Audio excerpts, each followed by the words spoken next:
Hi everyone. I have a haul video for you. I recently went to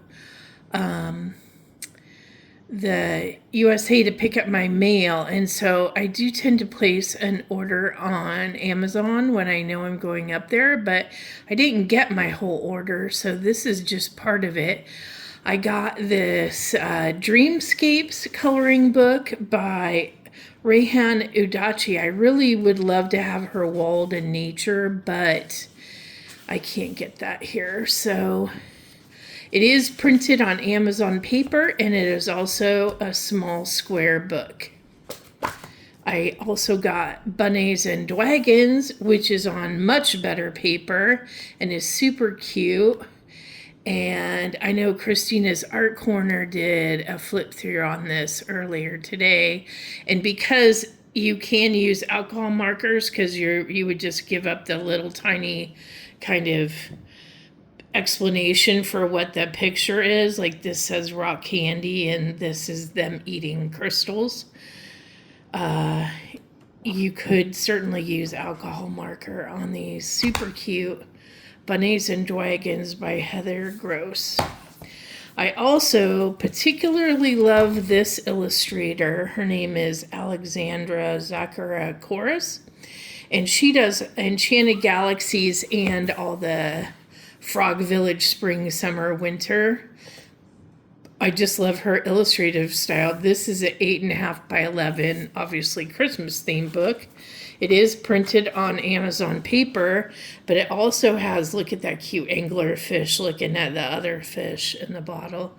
It has her super cute illustrative style, and the pictures are bigger and one-sided, which is nice for alcohol marker use. And they're bigger, obviously, than in her Frog Village book, because that's a small square book. But here's a cute Christmas train. So yeah, obviously it's all one-sided Christmas pages. Here's like little minis. So that book I got. And then my last coloring book, this happened to just pop up. I honestly had not really heard of Edward Gorey before, but this book popped up and it was only like, I think $5.99 or something. So I thought, well, let's try it. It is hardback. It looks like it was printed in 2017. And this book reminds me of my Carolyn Kubikowska Circle of Nature coloring book, where you have some really dark black lines in your work.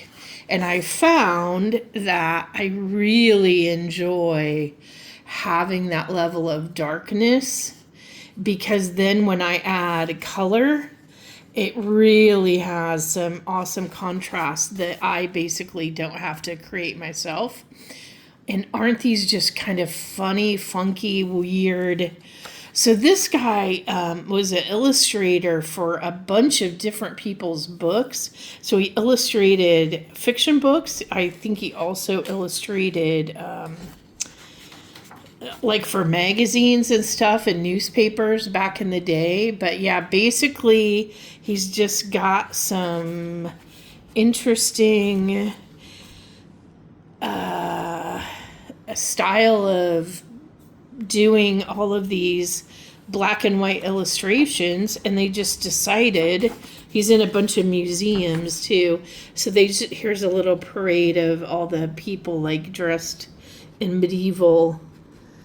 There's some bagpipers. Oh, look at that. Some bagpipers in not kilts, but little skirts.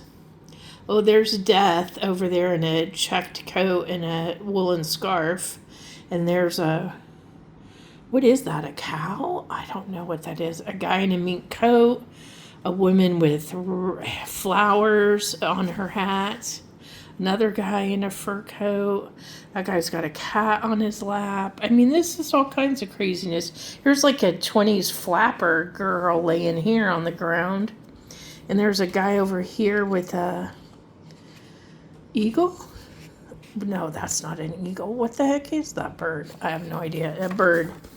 But anyway, look at this. Now, so here's a painting with not much black on it at all, right? The design in her dress, the rug, and then look at this child's head. That's supposed to be like a child watching the TV. That looks like a totally adult head on a little child's body. I don't know. I find it weirdly entertaining. It's just odd, right? So here's another super dark background. And there's a little tete-a-tete, as you will, going on back there. And I assume that guy's a waiter. I don't know. Maybe he's a lurker. Oh, then there's this one. This one I marked for Halloween because look at the spooky bats in the background. And this guy, this very dark-skinned guy with a white mustache flying. Well, no, he's not dark-skinned. He's got white feet. So he's like got a scuba outfit on. He's flying in the air, obviously. And then we've got this flapper lady hanging in the tree. And she's got this note that the dog is trying to get. And then the guy walking the dog is not paying attention to his dog. And then over here we have a no-headed sort of, is this Death? I don't know who that's supposed to be over there, but she's trying to give him a note while she's trying to give the note to the dog. So, Oh, and this guy up here, he's flying after a note. Oh, and look there's a little person way back there in a tower. I just noticed that. What do you know? Okay, now here's some. These people look like they're fresh out of a German opera stage singing Wagner, right? Then we have, oh, that kind of looks like the French countryside. Could be the English countryside. I'm not sure. Maybe because the statue's on the roof, I just think France. Could be Italy's countryside. What do I know? I don't know where this guy went. I can barely tell you what he's drawn here, and I'm looking right at it. But, oh, look, there's a lady and a man. Those look like rich, entitled white people trying to get on this boat. What do you guys think? I'm thinking yes. Okay, here's a parade of some people. A guy that looks like he's the Monopoly dude with a honeycomb behind a giant lady with a weird hat carrying a super big apple pie. This lady's hat looks like a shamrock, but she's carrying a bag of rice. Then we have man carrying upside down wagon, and this guy with a fez carrying an owl. It's like the perfect parade through the woods. There's some bees, yeah, those look like bees. Then we have the rest of the parade. Woman in wicker basket hat carrying Stilton cheese. Look at all the bottles that guy has balanced on his head. This guy is clearly carrying nothing in his hands. He's just looking busy. This lady has a monkey with spoon hands on what looks to be a fan. Then we have this lady in the weird cotton bonnet with the three ravens carrying the pig. So there is your parade for that page. These are going to look so fun when I color them.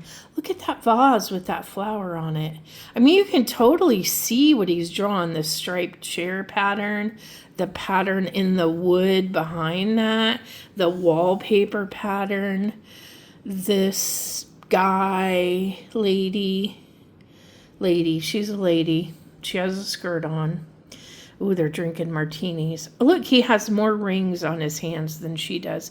He's clearly the king. This must be his newest lady conquest. And then there's another vase over here like this first vase. I just think these are so interesting. And won't that carpeting look cool when you color all those flowers in a worn wallpaper kind of look? Oh, this is exciting. We have ghosts ice skating with two children riding a skating crocodile. And then up here, there's all kinds of babushka women bundled up from the cold. They're being served tea on this snow-covered lakeside in a gazebo. And then, okay, there's a book stuck up there and a horn. And then there are these food stuffs flying. And over here, there's an alien ship and some glasses flying away. The wind must be strong today to be picking up those steaks and flinging them through the air. Here we go. More people on the ice. We have poor old mink dressed ladies, all with teacups. Clearly, they're drinking whatever this robot man is burning with his fire. This little boy wants some more tea, sir, please. And this guy has what looks like a really warm coat and hat. Interesting fire pit, Oh, then we have the guy looking in the shop window, and look, there's a super happy clock right there to tell him what time it is. And there's this big bushy dog, and of course the doorway. Interesting, huh? That looks like a beaver statue, a beaver holding a ball or something. Maybe he's playing pickleball. Oh, and then this one was at the front. Here, let me turn you this way so you can see that one. Cat. We're almost done with this book. It was just too weird to not share with you guys. I mean, look, they're young people dancing out in a field with peacock feathers and people having a picnic. Oh, and look, there's a lurker over there. There's also a guy up there. Oh, there's another little turret over there. These people are just enjoying the picnic, and he's dancing over the cups. Oh, here's this one here. Let's turn the book. That's probably better. Lady in a coat with heels. A hard of hearing person inside a little stone, I don't know what those are called, and another guy in a checked coat, and oh, look at that frog. Oh, there's a little pond back here. See it? Huh. What do you know? We're almost done, almost done. Okay, here we go. A hand coming out of a skull poison hole in the wall bottle. A young boy getting the note. Then we have this vase. Oh, another note coming out here, and this lady's going to get it. My cat decided he wanted to come up and say hello. Say hello, Tasman. Oh, now this is a good one. You guys will notice the baby either being thrown up or caught by that lady. I didn't think the baby was being thrown over up here because none of these people look like they had just recently dropped a baby. But the dog is interested in what's happening to the baby. Then we've got this person upside down on the stairs. These people not really seeming concerned. And I don't know, is this Dr. Zhivago? I have no idea. Let's pause. My cat is not really helping me here. See, my cat's fur, he's not being super helpful. Here's a person with a dog and a hat and a coat near a stone wall, some trees in the background. And is that the end? Yes. That's the end of my very interesting Edward Gorey coloring book. Okay, these are books I got at Half Price Books. I just wanted to say a shout out to Candace at Happy Catastrophe because she inspires me to get used coloring books. Now, I will say that because I was able to look at all these at the store, not one of them is actually colored in, but I did find a couple of Maria Trolle hardback books for like $8, and one of them was colored in. So definitely, if you have a half-price book store in your area, go check out their coloring book section on occasion. I am going to show you the prices of what I paid for these books.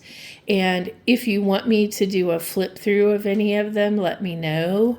But I'm going to go quickly now because I assume you've all seen these. So I love Flora Waycott, and I especially love the paper this is on. So as much as I don't really love words, for $1.49, I thought, hey, okay, non-Amazon paper, and I can certainly color some of these pages, even though they do all have words. But they also have pretty flowers and designs and teacups and stuff.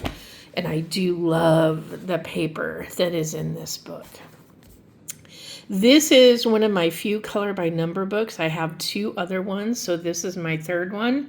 For $5.99 and really good paper, I decided I would try the color by number books. They have a dozen colors on each page, and I am going to flip through the answers a little bit so you can see that each page is a different color scheme, and they're not George however you say his name, George Tufeskis. You guys know who I'm talking about. They're not that level of intricate, so I think I might be okay. But this would be the most intricate color by number book I've ever tried before, so I thought that might keep my interest more than some of the other ones. So anyway, $5.99. This book has great paper. It's called William Shakespeare. It was $7.49. And again, really, really good paper. This has some quotes on some pages and then pictures on the opposite page, but there is a lot of wall color in here. So like this one, there's a picture, then there's a quote that goes with the picture with mandala-esque wallpaper, yes, type things on it. But I do love me some William Shakespeare. I've read almost all of his plays. And I do enjoy wallpaper, this kind of coloring on occasion. Plus, of course, it is on great paper. So this is completely new to me. I'd never heard of this guy before, but it was $7.99, and it has tear out pages on super good paper, and it is sort of a tutorial book. So let me show you. This is like not hardback, but super hard cardboard. And if you know this person, it says in here, he's an accomplished painter and designer of textiles, is widely acknowledged as an authority on the use of color. His work is in the permanent collections of numerous museums, including the Minneapolis Museum of Art, the Victoria and Albert Museum, and the American Museum in England, the Gothenburg Museum of Art in Sweden, the National Museum of Art, Architecture and Design in Norway, and the Melbourne Museum of Art in Australia. So even though I haven't heard of this guy, you guys certainly may have heard of this guy. Here's a welcome page from him. Each page, again, is perforated and on heavy duty paper. So I'm sure it takes watercolor as well. So what in his introduction, it basically says they asked him to draw some of these pictures. There are sort of a little bit of hints, and it gives you a palette, and then you get the full page to color in however you want. And then on the back, he gives you a little blurb about the page. So next page, obviously you don't get an example for, but on the back, you do get information about the page. So he gives you blank-ish pages like this, then, and again, more. Then you get another tutorial. So here's his example. And of course, because these are perforated, you can certainly pull these out and frame them once you've already done yours, or you can pull your own page out and frame yours if you feel yours is better than his. I personally probably wouldn't be framing my work, but maybe someday. Anyway, so this is his example, and you can certainly copy that straight over to here. He says that's part of his collection of French coffee bowls. Here's just some random designs. And again, he's telling you about it. But because he's a tapestry designer or fabric designer, I feel like you get some different sort of shapes from him in addition to the fun tutorial. Like, he even didn't color all of this one. So he gave you the idea, and then, but he didn't color the whole thing. And he talks about leaving white. But again, us colorists, I don't think we could stand to leave that much white. But the other thing you might notice is that he uses flare pens for a lot of his coloring, and you can see the pen strokes. And as a color pencil person, it kind of clicked in my brain that I don't always have to have it so smooth and blended and pretty, that I could leave the texture of the stroke on the page, and that gives it an interesting texture as well, which for some reason my brain hadn't really computed that before. Because I love colored pencils so much, it just has to be one certain way, and it certainly doesn't. I mean, I don't know why we have rules for coloring like we do, but anyway. So here are more of his pages. I'll try to go a little faster. Oh, chicken. I wanted to make sure that Candace saw that he did this rooster in here in case she wants to get the book. And then it talks a little bit about how he got some of the texture, what he did. And again, he's using, in this part, he talks about using a super dark black pen right at the base of the feathers to get the dark color there. So there, it was a Japanese cockerel. There's another Asian themed lady, Empress, he calls her. Then we have a Japanese sort of Zen garden-y type thing here. Oh, Chinese garden. Oh, then we have, these are the part of the 5 virgins from the Bible, the foolish virgins. Then we have this, which I thought this was a fascinating, when I was flipping through it at Half Price Books, I thought, oh, this is very interesting, because he's got all these sort of different patterns, and he just layers them one on the other, and then you get the version of her to color as you will. And he just calls it Persian Lady. Then he gives you these cool, kimono type robes or ikat robes from Afghanistan. Then you have all these fans, which is paper fans. Then you have all these rugs with all these different, so kind of he's theming it, because he's going, okay, I'm going to show you this pattern on pattern on pattern, and then I'm going to give you things that you can color that are pattern on pattern on pattern, and then look at this next picture that he gives you. I mean, come on. And then you can totally see those pen strokes in there. And he tells you on this page, oh, I put, this. He's talking about the pink circles he's putting around, and how I got the blue to pop off from the white. And then some I left just one single color so it would pop more against all the other ones. And very cool. Here's some clouds. I think he calls this Tibetan clouds. Yeah, clouds. I always like it when an artist names their stuff. And there he's telling you these are kite tails, and they're kind of flat one against the other. And then he talks about these are beach balls because he grew up by the ocean in California or something.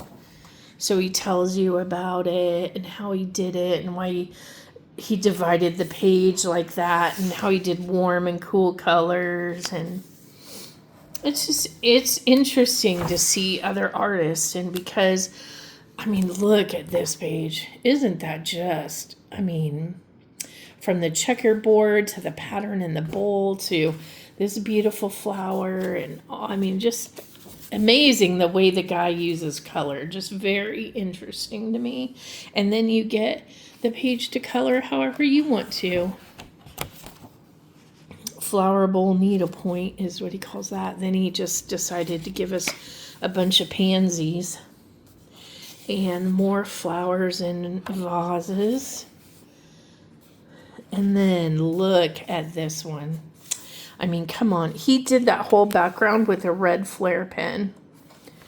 That's what he says in his little tutorial there. And then you get to color it yourself. Here's some wedding cakes. Look at this one. And again, he didn't do all of it, but he talks about how he did the background, and it gets the white to pop up from the back, and you get to do it.